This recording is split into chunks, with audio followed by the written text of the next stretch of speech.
권사님이 계십니다. 하나님 귀한 딸을 사랑해 주시고 일찍이 택하시고 하나님의 일꾼으로 세워주셔서 주님을 위해서, 교회를 위해서 충성하며 헌신하며 살아오게 하시니 감사합니다. 아버지, 원합니다. 건강케 하여 주시기를 원합니다. 능력의 손으로, 피 묻은 손으로 붙들으시고 치유하여 주셔서 강건한 삶으로 남은 생에 더욱더 주를 위해서 살아갈 수 있도록 복에 복을 다하여 주시옵시고, 기도 제목들이 이루어지게 하여 주시옵시고, 그래 가정이 평안하게 하시고 자녀들이 잘 되어서 하나님 앞에 귀하게 쓰임받는 역사가 일어날 수 있도록 도와주시옵소서. 하나님, 이 시간 주의 말씀 듣겠습니다. 우리의 마음이 온전히 주께로 향하게 하시고 우리의 심령이 주의 말씀을 받기에 옥토밭이 되어 아버지 많은 열매를 맺는 역사가 있게 도와주옵시며, 근심하고 걱정하는 문제들이 해결되어지는 은혜가 있게 도와주시옵소서. 예수님의 이름으로 기도합나이다. 아멘. 항상 힘써라는 제목으로 말씀을 전가하겠습니다. 우리가 먹는 주식, 음식에는 주식이 있고 간식이 있습니다. 주식은 우리가 하루에 세 번 우리가 먹는 그런 식사입니다. 물론 두 끼를 먹는 사람도 있지만 일반적으로 우리는 세 끼를 식사를 찾아 먹습니다. 우리나라 사람들은 주로 이 주식은 밥을 먹습니다. 이 주식은 무조건 우리가 챙겨 먹어야 합니다. 그래서 직장에서도 반드시 식사 시간은 빼앗을 수가 없습니다. 어떤 일이 있어도 식사 시간은 정해져 있고 그 식사 시간은 식사를 하게 만드는 것입니다. 학교에서 공부하는 학생들도 학교에서 점심시간은 꼭 있습니다. 아무리 분초를 다투는 수험생이라 할지라도 점심시간은 반드시 주게 되어 있습니다. 이런 것을 우리는 주식이라고 그럽니다. 그런데 주식 외에 간식이 있습니다. 이 간식은 심심할 때 먹는다든지 출출할 때 먹는다든지 하는 그런 것을 말합니다. 이 간식은 잘 먹어야 됩니다. 이 간식을 잘못 먹으면, 너무 많이 먹어놓으면 주식을 먹어야 할 식사 시간에 밥을 먹지 못하는 일들이 일어나게 되어지고, 밤에 또 간식을 먹다 보면 그것이 독이 되어질 수도 있습니다. 이게 주식과 간식의 차이입니다. 주식은 때가 되면 꼭 챙겨 먹어야 합니다. 그러나 간식은 먹어도 되고 안 먹어도 되는 것입니다. 우리의 삶도 마찬가지입니다. 꼭 해야 되는 일이 있고 하지 않아도 되는 일들이 있습니다. 꼭 해야 되는 일들은 자기가 맡은 업무나 생업이나 또한 사명인 것입니다. 직장 생활은 생업입니다. 직장 생활하는 사람이 출근하기 싫다고 출근을 하지 않고 자기 마음대로 해서는 안 되는 것입니다. 직장인들은 정시에 출근을 하고 또한 퇴근할 때까지 자기에 맡겨진 업무를 성실하고 충실하게 해내야 하는 것입니다. 그런데 직장 생활하는 사람들이 출근하고 싶으면 하고 출근하기 싫으면 하지 않고 그렇게 되어지면 직장 생활을 할 수가 없게 되어지는 것입니다. 장사나 사업도 생업입니다. 그렇기 때문에 장사하는 사람은 장사에 충실해야 하는 것입니다. 기분 좋으면 가게 문 열고 기분 나쁘면 가게 문 닫고 이래서는 안 되는 것입니다. 그러나 취미생활은 다릅니다. 취미생활은 해도 되고 안 해도 되는 것입니다. 취미생활은 여가 생활인 것입니다. 직장 다니는 사람이 퇴근 후에 시간을 만들어서 취미생활을 할 수도 있습니다. 운동을 좋아하는 사람들은 운동을 하기도 하고 그림을 그리기를 좋아하는 사람은 그림을 그리기도 하는 것입니다. 자신이 꼭 해야 될 업무와 그리고 사명과 취미생활을 분별하지 못하면 안 되는 것입니다. 이게 구별되지 않으면 골치 아픈 사람이 되는 것입니다. 불행해지는 것입니다. 결국은 망하게 되어지는 것입니다. 오늘 읽은 본문은 죽음을 앞둔 이 사도 바울이 믿음의 아들 디모데에게 들려주시는 유언과도 같은 그런 말씀입니다. 평상시에 말했던 분위기와는 사뭇 다릅니다. 비장한 각오를 하고 작심한 듯 디모데에게 말합니다. 본문 1절에 보면 하나님 앞과 살아있는 자와 죽은 자를 심판하실 그리스도 예수 앞에서 그가 나타나실 것과 그의 나라를 두고 엄히 명하노니라고 말을 합니다. 엄히 명하노니라고 말합니다. 그 명령이 얼마나 엄숙한지 하나님의 이름으로 말을 합니다. 산자와 죽은 자를 심판하실 예수 그리스도의 이름으로 명하고 있습니다. 그리고 장차 임하실 영광스러운 주님의 나라를 앞두고 엄숙하게 명령을 하고 있습니다. 그것이 무엇입니까? 본문 2절에 보면 너는 말씀을 전파하라. 때를 얻든지 못 얻든지 항상 힘쓰라라고 말을 합니다. 너는 말씀을 전파하라고 말씀하고 있습니다. 복음을 전하라는 것입니다. 영혼을 구원하라는 것입니다. 전도를 하라고 하는 것입니다. 그러면서 뭐라고 말합니까? 때를 얻든지 못 얻든지 항상 힘쓰라고 말씀하고 있습니다. 이 말씀은 복음 전파는 기회가 오면 하고 그렇지 않으면 하지 않아도 되는 그런 것이 아니라고 하는 것입니다. 예수 믿고 구원받은 하나님의 백성들은 이 복음 전파, 말씀을 전파하는 것, 전도하는 것이 업무고 책임이고 사명이라고 하는 것입니다. 해도 되고 안 해도 되는 취미와 다르다고 하는 것입니다. 사명이기 때문에 그렇습니다. 때를 얻든지 못 얻든지 항상 힘쓰라고 하는 것은 무조건 해야 하는 일이라고 하는 것입니다. 때가 오면 하는 게 아니라 때를 만들어서 해야 하는 것이 바로 이 말씀 전파고 복음 전파인 것입니다. 그리고 때를 얻든지 못 얻든지 하라는 것은 이 말씀 전파, 복음 전파, 이 전도를 습관화하고 체질화하라고 하는 것입니다. 그래서 전도하는 것이 자연스러워야 되는 것이고 전도하는 것이 즐거워야 한다는 것입니다. 우리는 복음을 전할 좋은 기회를 올 때도 그 기회를 놓치지 말아야 하지만 그렇지 않고 아주 까다롭고 어려운 사람일지라도 우리는 복음을 전할 기회를 만들어서 전도를 해야 한다는 것입니다. 그래서 항상 힘쓰라고 이렇게 말하고 있습니다. 그래서 우리는 기회를 기다리는 것이 아니라 때를 만들어서 영혼을 구원하고 전도하기 위해서 우리가 해피데이를 하는 것입니다. 해피데이를 하는 목적이 바로 그렇습니다. 우리가 진정으로 힘써야 할 것은 말씀을 전파하고 복음을 전파하여 영혼을 살리는 일입니다. 왜 사도 바울은 디모데에게 죽음을 앞두고 그것도 예수 하나님과 예수 그리스도의 이름을 걸고 음악에 이르게 명하셨을까요?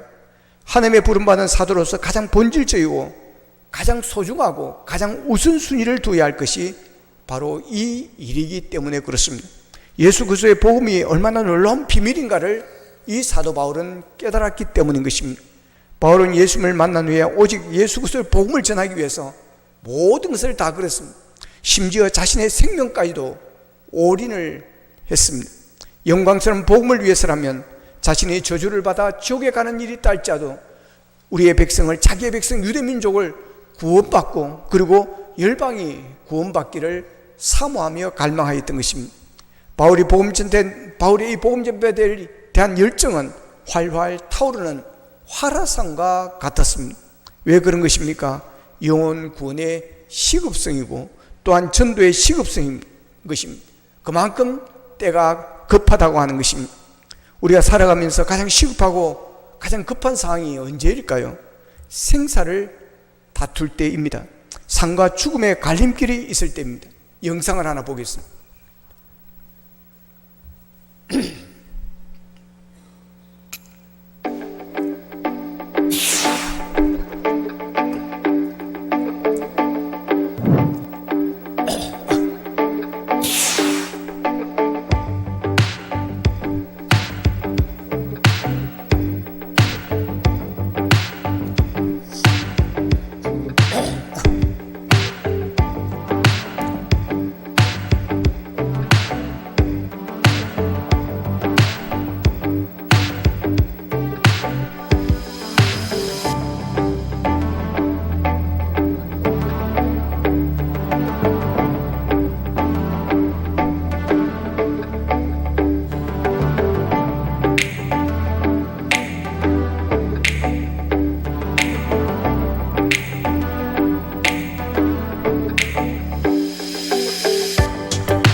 여기까지 보겠습니다. 저 간호사를 지금도 찾고 있습니다. 혹시 아시는 분이 저에게 연락을 주시면 좋겠습니다. 그렇습니다. 요즘 저런 일이 빈번하게 일어납니다. 얼마 전에는 한 대학교에서 밥을 먹으려고 점심시간에 줄을 서 있던 한 50대 남성이 이 밥그릇, 식판을 들고 그대로 그냥 쓰러졌어요. 근데 옆에 있던 학생들이 와서 심령요법을 하고, 그래서 그냥 그 자리에서 그 친구는 응급실을 안 가고 벌떡 일어났습니다. 여러분, 무섭습니다. 이 심근경색으로 쓰러지는 경우에 이것은 시간을 다툰다 그럽니다. 늦으면 죽는다는 것입니다. 그러나 이 사람처럼 빨리 발견하면 산다는 것입니다. 다행히 간호사에게 발견돼 가지고 이걸 할 수 있어서 우리 생말로 하면 운명이 되어진 것이죠. 정말 늦어버리면, 또 혼자 있게 되어지면 이것은 죽을 수밖에 없습니다. 그러니까 여러분, 될 수 있으면 혼자 운동이나 이런 거나 하지 마시기를 바랍니다. 이 나이가 좀 들면 혼자 다니면 안 될 것 같아요. 그리고 어지럽다, 쓰러졌다 싶으면 의자에 앉지 마시고 땅에 엎드려 버리시기를 바랍니다. 제가 아는 스승 교수님이 얼마 전에 돌아가셨는데, 그분은 혼자 운동하러 나가셨다가 의자에 앉아서 이렇게 딱 그냥 쓰러진 겁니다. 그러니까 사람들이 저분이 피곤하게 쉬는가 보다 이렇게 생각한 것입니다. 아무도 응급처치를 안 한 것입니다. 뒤에 가족이 연락이 안 돼서 찾았는데 보니까 그대로 이미 죽은 지 시간이 좀 되어버린 것입니다. 그래서 땅에 엎드려져 버려야 사람들 뭐가 이렇게 따라오는 거예요. 어떻든 이런 쓰러진 심근경색이나 이런 거 쓰러졌을 때는 시간을 다투는 것입니다. 그래서 시간이 아주 중요합니다. 이 복음 전파가 영혼 구원이 바로 그런 것입니다. 사람은 내일 일을 모릅니다. 내일은 나의 시간이 아닌 것입니다. 내일 무슨 일이 일어날지 오는 아무도 모르는 것입니다. 그래서 때를 얻든지 못 얻든지 항상 힘쓰라고 하는 것입니다. 그만큼 복음 전파가 시급하다는 이야기인 것입니다. 예수를 믿고 세상을 떠나게 된 자는 천국이 보장되지만, 그러나 예수를 믿지 않고 예수를 모르고 하나님을 모르는 자는 그의 마지막이 불행해지는 것이고 심판이 따르기 때문에 그렇습니다. 예수 믿는 인생은 이 세상에서 별 볼 일 없는 것 같고 실패한 인생처럼 보일지 모르나, 그러나 그 사람은 승리자인 것입니다. 그는 하나님의 자녀가 되었고 천국 시민권자가 되어 하늘나라 천국에 가기 때문에 그렇습니다. 그러나 이 세상에 아무리 성공하고 잘 살았다 할지라도 예수가 없는 인생은 불행한 인생이요 실패한 인생일 수밖에 없습니다. 불란스에 사르트라는 철학자가 있었습니다. 그는 불란스가 자랑하는 세계적인 지성인입니다. 그는 인간의 자유와 존엄을 옹호하는 글을 써서 많은 사람들에게 깊은 감동을 준 사람입니다. 그는 한때 노벨 문학상 수상자로 그가 결정이 되어졌습니다. 그러나 그는 수상을 거절하였습니다. 이유와 어떻든 그 한 가지만 보더라도 참으로 대단한 인물임에 틀림이 없습니다. 1980년 봄에 그는 병원에 입원을 하게 되어집니다. 병명이 나왔습니다. 폐암이었습니다. 그의 나이는 75세였습니다. 그는 병원에 있는 한 달 동안 죽음을 앞두고서 평소와 전혀 다른 모습을 보여주었습니다. 그는 자기의 감정을 전혀 억제하지 못하고 마치 미친 사람들을 발광하면서 소리를 질러 대었습니다. 그가 죽고 난 뒤 언론들은 떠들었습니다. 어떻게 자유를 그토록 그렇게 부르짖던 사르트르가 그렇게 비참한 죽음을 맞이했는가라고 하는 것이었습니다. 그때 어떤 독자가 신문에 이런 글을 투고했습니다. 그것은 사르트르가 죽음 너머에 있는 영원한 세계에 대한 준비를 하지 않았기 때문이다. 그 결과 그는 자신의 죽음 앞에서 공포에 뜰 수밖에 없었다라고 말했습니다. 불란스가 사르트르가 자랑했다면 독일이 자랑했던 신학자가 있습니다. 그 이름은 본헤퍼입니다. 그는 2차 세계대전 중에 나치의 항거함으로 인해서 그는 체포되어 감옥살이를 하게 되어집니다. 어느 날 간수가 그의 감방문을 두드리고 열고 들어왔습니다. 직감했습니다. 마지막 날이 왔구나. 그는 감방문을 나서면서 함께 있던 동료들에게 평안한 모습으로 이렇게 작별 인사를 합니다. 형제들이여, 이런 내가 세상을 떠날 때가 된 것 같습니다. 나는 이것이 나의 마지막이 아니라 오히려 새로운 시작임을 알기에 내 마음은 평온합니다. 나 먼저 하나님 나라에 가 있겠습니다. 여러분도 나중에 그곳에 다 오셔서 거기서 우리 함께 만납시다라고 작별 인사를 했다는 것입니다. 그 모습을 보고 그에 있던 많은 사람들이 감동을 받고 예수를 영접했다는 것입니다. 여러분, 사르트르와 보네포의 차이는 무엇에서 연유되었습니까? 믿음에서 연유되어 것입니다.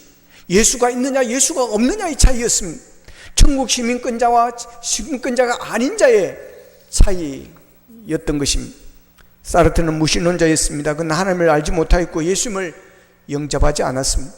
비록 그는 세상에서 사람들에게는 찬사를 받았을지 모릅니다. 그러나 그는 하나님의 심판대 앞에 설 준비가 전혀 되어 있지 않았기 때문에 그는 두려움과 공포 속에 생을 마감할 수밖에 없었던 것입니다.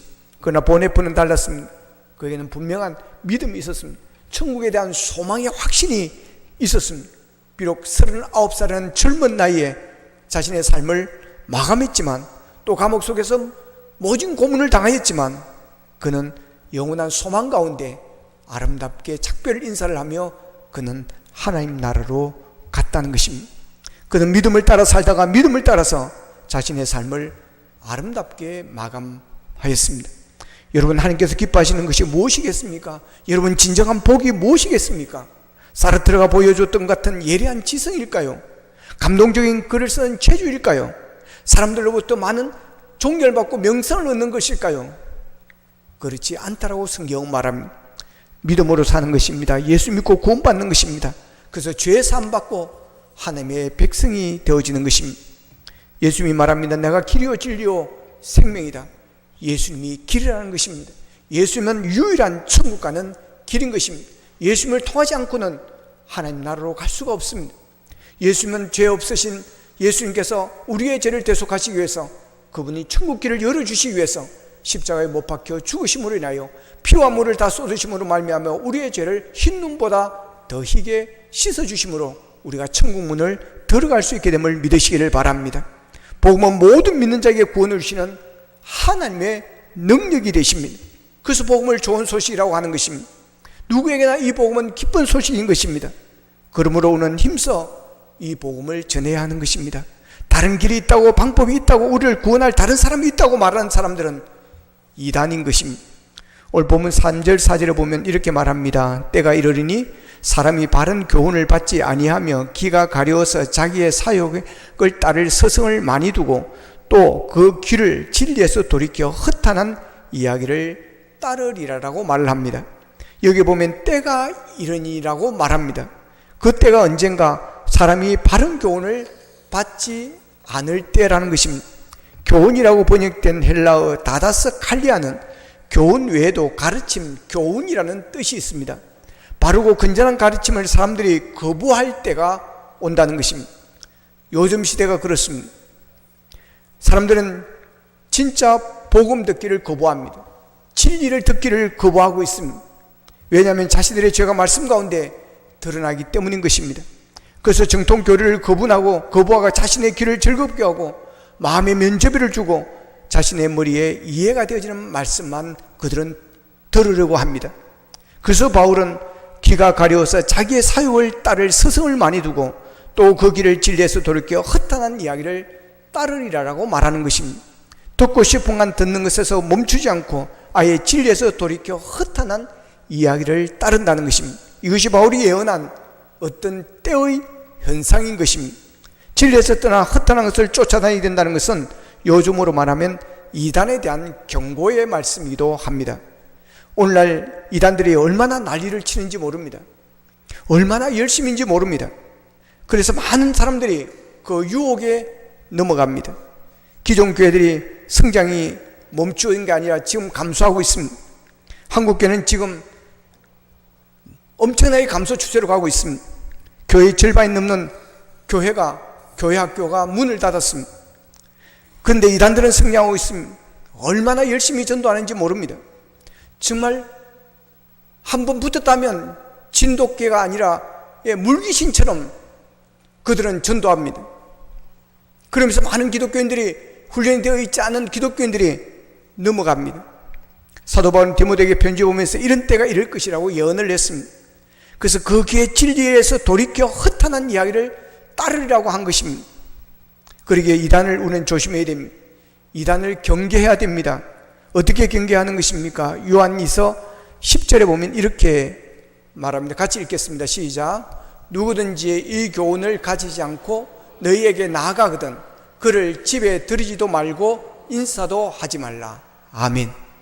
집에 들이지도 말라는 것입니다. 교제하지를 말라는 것입니다. 가까이 하지를 말라는 것입니다. 심지어 인사도 하지 말라는 것입니다. 모르는 척하고 지나가라고 하는 것입니다.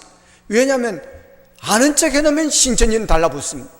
물귀신처럼 달라붙습니다. 모르는 척 해야 된다는 것입니다. 정통교회인 우리가 복음을 전하지 않으면 이단들이 더 흥황하고 더 날뛰게 되어지는 것입니다.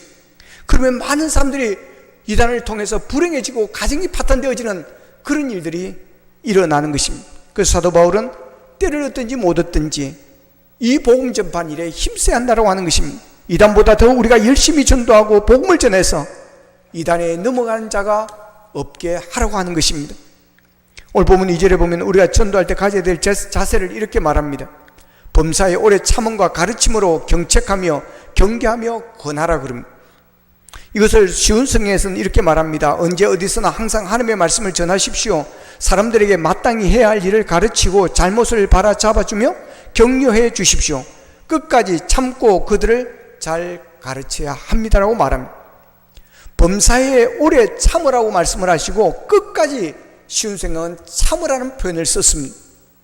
어떤 사람이 전도의 열매를 거둘까요? 끝까지 참고 기도하며 전도하는 사람입니다.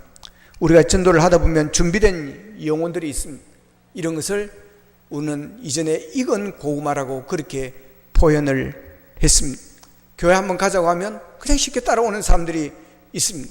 또 교회를 다니다가 시험이 들고 해서 쉬고 있다가 마음에 갈급함이 있는 그런 사람들, 누군가가 이끌어주면 가려고 하는 그런 사람들, 전도를 했더니 쉽게 따라오는 사람들이 있습니다. 이런 사람들은 익은 고구마라고 우리는 그렇게 표현했습니다. 고구마를 삶을 때 고구마가 익었는지 안 익었는지, 잘 삶겼는지, 먹어도 되는지 되지 않는지를 확인하기 위해서는 젓가락으로 고구마를 찔러 보는 것입니다. 그럴 때 잘 익은 것은 젓가락이 쑥 들어갑니다. 그러나 익지 않은 것은 3분의 1점 들어가다가 멈추기도 하고 반점 들어갔다가 멈추기도 하는 것입니다. 전도하다 보면 잘 익은 고구마도 있지만 젓가락이 들어가지 않는 덜 익은 고구마들이 많이 있습니다. 전도하기가 어렵습니다. 이런 사람들은 거칩니다. 모욕을 주기도 합니다. 덜 익은 고구마라고 생각하면 되는 것입니다. 그래서 이런 사람은 시간이 오래 걸리는 것입니다. 그래서 이런 사람을 전도하기 위해서 무엇보다도 끝까지 참아야 하는 이런 성품이 있어야 된다는 것입니다. 그런데 무슨 일을 하든지 마찬가지입니다. 성공하는 사람들, 그런 사람들은 끝까지 참는 사람들입니다. 직장생활도 마찬가지입니다. 끝까지 참는 자가 살아남습니다. 저도 직장에서 한 10년 했습니다. 철없던 20대 초반에 직장생활을 했기 때문에 뭘 알겠습니다. 더럽고 안 입고 오면 그냥 그만둬버릴까 하는 생각을 한두 번 한 것이 아니었습니다. 그러나 군 복무를 해야 됐기 때문에 꼼짝없이 잡혀 있었습니다. 근데 20대 초반에는 그런 게 좀 필요한 것 같습니다. 그렇지 않으면 이게 적응을 잘 못합니다. 딱 뭔가 딱 잡아둬야 꼼짝없이 있게 되어지는 것입니다. 그러면서 나이가 들면서 성장하면서 직장생활이 이런 거구나, 이렇게 해야 되는구나라는 것을 깨닫는 그런 일들이 있었습니다. 끝까지 참고 기다려야 됩니다. 살다 보면 힘들 때도 있고 좋을 때도 있고, 기분이 좋을 때도 있고 기분 되게 나쁠 때도 있고, 일이 잘 될 때도 있고 일이 안 될 때도 있는 것입니다. 그러나 그것을 견뎌내지 못하면 절대로 성공할 수가 없습니다. 복음을 전하고 전도하는 것도 마찬가지입니다. 우리가 영혼을 살리는 일을 그냥 되어지는 것이 아닙니다. 참고 끝까지 견뎌내야 하는 것입니다. 영혼 구원은 영적인 싸움입니다. 영적인 전쟁인 것입니다. 마귀에게 속한 자를 하나님께 속한 자로 바꾸어 놓는 것입니다. 지옥의 백성을 하나님의 천국의 시민권자로 바꾸어 놓는 것입니다. 이게 쉬운 것이겠습니까? 사탄이 그렇게 만만하지 않습니다. 마귀가 그렇게 만만하지 않습니다. 쉽게 자기의 소속을 남에게 빼앗기려고 하지 않습니다. 자신도 자신의 영역을, 자신의 사람을 지키려고 목숨을 거는 것입니다. 가족과 친지들이 모여서, 친구들이 모여서 함께 먹고 마시고 여행 다니고 할 때는 잘합니다. 아무 문제가 없습니다. 근데 예수 믿으라고 하면 인상이 굳어집니다. 술만 떨어진다는 것입니다. 제발 다 좋은데 교회 다니면 가자는 말은 하지 말라고 그럽니다. 여러분, 그만큼 마귀의 거부가 세다라고 하는 것입니다. 사탄은 어떻게 해서든지 예수를 믿지 못하도록 방해 공작을 합니다. 이것을 우리가 알고 복음을 전해야 되는 것입니다. 안 그러면 실망하고 낙심하게 되어지는 것입니다. 코로나로 한때 교회가 마비된 적이 있습니다. 교회는 모이는 것입니다. 모여서 예배하고, 모여서 교제하고, 모여서 복음을 전하는 것입니다. 혼자서 드리는 예배도 하나님께서 받으십니다. 그러나 혼자서 할 수 있는 일에 한계가 있습니다. 성장에 한계가 있는 것입니다. 교회는 모여서 예수님의 지상 명령이 무엇입니까? 땅끝까지 이르러 정인되라고 하는 것입니다. 이것은 혼자서 되어지는 것이 아닙니다. 같이 힘을 모으고 같이 기도하면서 중보하면서 하나님의 나라를 이루어가는 것이고, 땅끝까지 이르러 선교 사명을 감당하는 것입니다. 근데 교회를 모이지 못하게 되어버렸습니다. 이것은 교회의 생명줄을 끊어버리는 것이나 똑같습니다. 교회 역사에서 그동안 이런 일이 없었습니다. 코로나 때 교회 안에서 감염이 됐다고 하면 언론들이 난리법석이었습니다. 코로나 감염의 발상지가 교회인 것처럼 언론들이 떠들러 버렸습니다. 심지어 직장에서는 대놓고 교회를 가지 말라고 그랬습니다. 그러면서 교회가 세상의 조롱거리처럼 되어버리는 이런 일이 있었습니다. 마귀가 이 코로나를 이용했다고 하는 것입니다.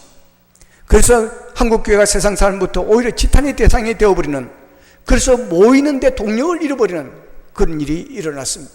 그래서 아직도 돌아오지 않는 한국교회 교계의 통계표에 의하면 3분의 1이 아직 돌아오지 못하고 있다는 것입니다. 그래서 지금은 우리는 더 기도해야 되는 것입니다. 깨어서 더 열심히 우리가 복음을 전하고 일어나야 하는 것입니다. 그것이 바로 마귀를 이기는 것입니다. 아는 목사님이 자기 교회 성도님의 이야기를 해주었습니다.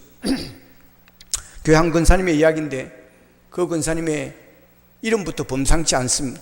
이정금 권사님. 정금입니다. 정금. 순금도 아니고 정금이랍니다. 이분은 키도 크고 되게 얼굴도 예뻤다 그럽니다. 가정 형편도 넉넉했다 그럽니다. 편하게 예수님을 믿을 수 있는 그런 조건이고 상황입니다. 근데 얼마나 열심히 신앙생활을 하는지, 기도 생활을 얼마나 열심히 하는지, 전도를 얼마나 열심히 하는지, 새벽 기도도 빠지지 않고 나오고 매년 전도 왕이라는 것입니다. 근데 문제는 자기 남편이 교회를 안 나오는 것입니다. 그러니까 남 또 말하기 좋아하는 사람들은 자기 신랑도 자기 남편도 구원하지 못하면서 뭐 저리 전도하러 돌아다니냐고 막 그런다는 것입니다. 그러니 얼마나 마음이 아프겠습니까? 얼마나 애간장이 타겠습니까? 이분은 연초가 되면 교육자들을 근사한 식당에 모시고 식사 대접을 한다는 겁니다. 그러면서 기도를 부탁한다는 것입니다. 우리 남편이 올해는 꼭 교회 나와서 예수 믿고 신앙생활 할 수 있게 해달라고 기도를 부탁한다는 것입니다. 그러니까 그 기도 부탁하려고 식사 대접을 하는 것입니다. 그런데 이 남편도 강적입니다. 큰 바위처럼 꿈쩍을 안 하는 것입니다. 이 권사님은 남선교 회비도 가장 먼저 낸다고 그럽니다. 우리 신랑이 올 줄로 믿고 남선교에 들어갈 줄로 믿고 미리 선납을 한다는 것입니다. 그런데 어느 날 새벽부터는 이 멋쟁이 권사님이 신랑의 외투를 입고 기도에 나와서 기도를 하더라는 것입니다. 그러면서 이렇게 기도합니다. 하나님, 우리 남편 완악해서 말이 먹히지 않습니다. 아직 교회도 못 나오고 있습니다. 그러니 하나님, 이렇게 외투가 먼저 교회에 나왔습니다. 하나님, 나 혼자 예수 믿고 구원받을 수 없지 않습니까? 하나님, 긍휼히 여겨주시고 속히 돌아올 수 있도록 은혜를 베풀어 주셔서 하나님, 남편하고 손잡고 천국 가게 하여 주십시오 라는 기도를 하였다는 것입니다. 여러분, 이 남편이 교회에 나왔을까요? 안 나왔을까요? 이야기의 흐름을 들어보면 감 잡을 것입니다. 교회에 나왔습니다. 세례받고 직분자가 되었다는 것입니다. 할렐루야. 여러분, 한 생명이 이 땅에 태어나는 어린 아이들도 여러분 10개월을 기다려야 하는 것입니다. 뿐만 아니라 출산할 때는 말할 수 없는 살이 찢어지는 뼈가 갈근 같은 그런 고통을 겪으면서 이 땅에 태어나는 것입니다. 하물며 죄 띠들을 살던 자가 예수를 믿고 구원받아 하나님의 자녀로 태어나는 것, 예수 안에서 거듭나는 것, 어찌 그리 쉬운 일이겠습니까? 그래서 전도하기 위해서는 오래 참고 끝까지 참아야 한다는 것입니다. 그렇습니다. 우리가 무엇보다도 오래 참고 끝까지 참을 수 있기를 축복합니다. 전도한다고 욕을 해도, 전도한다고 핍박을 해도 낙심하면 안 됩니다. 아직 생고마구나, 아직 쌈기다가 말았구나 라는 생각을 하면서 불쌍히고 오히려 더 열심히 기도해주고 끝까지 참고 더 잘해주고 기다려야 할 것입니다. 오늘 본문 5절에 보면 그러나 너는 모든 일에 신중하여 고난을 받으며 전도자의 일을 하며 내 직무를 다하라, 이렇게 말씀하십니다. 우리에게 주신 직무가 무엇입니까? 바로 전도입니다. 영혼 구원입니다. 그러나 이 일에는 고난이 따른다는 것입니다. 때로는 자기 희생이 필요한 것입니다. 이 땅에 예수 그리스도의 복음을 전하기 위해서 27살에 토마스 선교사가 대동강에 들어오다가 목베임을 당하는 그런 일이 일어났습니다. 뿐만이 아니라 서울 양아지라고 하면 외국인 선교사들의 묘소가 있습니다. 여러분, 그들의 눈물과 그들의 수고와 순교가 있었기 때문에 오늘 한국 교회가 이렇게 만들어진 줄로 믿습니다. 이제는 우리가 그 일을 해야 되는 것입니다. 이제 우리가 그 선교를 해야 되는 것입니다. 우리가 언제가 주님 앞에 설 날이 올 것입니다. 그때 주님은 우리에게 물으실 것입니다. 너는 그때 준 재능과 물질을 가지고 얼마나 선한 일에 힘썼느냐, 그리고 너는 얼마나 많은 영혼을 구원하였느냐라고 우리에게 물을 것입니다. 오늘 주님은 우리에게 도전하십니다. 너는 때를 얻든지 못 얻든지 복음을 전파하라. 전도는 모든 자에게 맡기신 직무입니다. 사명입니다. 최고의 사랑은 전도입니다. 최고의 섬김 역시 전도인 것입니다. 여러분, 하나님께서 이번에 우리에게 영혼을 구원하여 상 받을 수 있는 기회를 주셨습니다. 하나님께서 가장 기뻐하시는 전도할 수 있는 기회를 주셨습니다. 이번 해피를 통해서 믿음으로 기도하며 우리가 복음을 전하십시다. 때를 기다리는 자가 아니라 때를 얻든지 못 얻든지 우리가 복음을 전하십시다. 기회를 만들어서 우리가 전도하십시다. 이번 해피를 통해서 많은 영혼이 주께로 돌아오기를 소원합니다. 이번 해피를 통해서 하나님께서 함께 하심을 경험하고 하나님께서 행하시는 놀라운 일들을 보게 될 줄로 믿습니다. 익은 고마를 만나고 익은 곡식을 거두는 놀라운 일들이 일어나게 될 줄로 믿습니다. 우리 모두 한마음 한뜻으로 해피데이에 임하십시다. 함께 힘을 모아 전도하십시다. 그래야 이번에 많은 영혼이 주께로 돌아와 하나님께 영광을 돌리고 전도함으로 많은 영혼이 하나님을 만나게 되어지고 또한 우리가 전도함으로 통하여 하나님의 사랑을 받고 하나님께서 전도하는 주시는 큰 상, 멸관의 주인공이 될 수 있기를 주님의 이름으로 축복합니다. 기도하겠습니다. 말씀 붙들고 우리 기도하기를 원합니다. 하나님 아버지, 우리를 구원해 주시니 감사합니다. 우리를 하나님의 자녀로 삼아주시며 감사합니다. 이 모든 것이 은혜입니다. 아버지, 하나님의 사랑입니다. 아버지, 우리에게 복음을 전한 자가 있었기에, 이 나라에 복음을 들고 온 자들이 있었기에 오늘 교회가 있는 것이고 우리가 있습니다. 하나님 아버지, 이제 우리가 나가서 전도하기를 원합니다. 때를 얻든지 못 얻든지 복음을 전파하라고 하셨습니다. 아버지 하나님, 항상 힘쓰라고 하셨습니다. 아버지 하나님, 이번 해피데이가 때를 얻든지 못 얻든지 때를 만들어 전도하는 해피데이가 되기를 원합니다. 우리를 통해서 많은 영혼이 주께로 돌아오게 하여 주셔서 함께 예수 믿고 함께 천국 가는 놀라운 일들이 일어나게 도와주시옵소서. 다같이 기도드리겠습니다. 사랑하신 아버지 하나님, 감사하고 감사합니다. 우리를 구원하신 하나님을 찬양합니다. 오늘도 말씀을 통해서 너는 말씀을 전파하라. 때를 얻든지 못 얻든지 항상 힘쓰라고 하여 주셨습니다.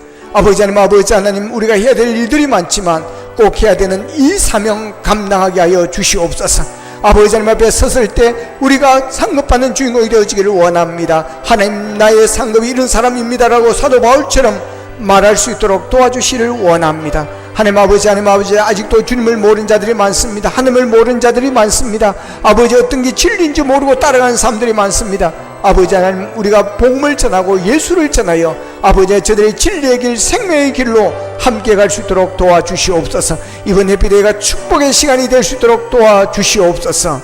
감사합니다. 하나님, 너는 말씀을 전파하라. 때를 얻든지 못 얻든지 항상 힘쓰라고 하셨습니다. 아버지, 이번 해피데이가 복음을 전하여 때를 얻든지 못 얻든지 항상 힘쓰는 아버지 하나님의 해피데이가 되게 하여 주셔서 많은 영혼을 구원하게 하시고 많은 영혼들이 주께로 돌아올 수 있도록 도와주시옵소서. 아버지, 올해 참음으로, 아버지 끝까지 참음으로 이 사명을 감당하게 하여 주시옵소서. 예수님의 이름으로 기도합나이다. 아멘.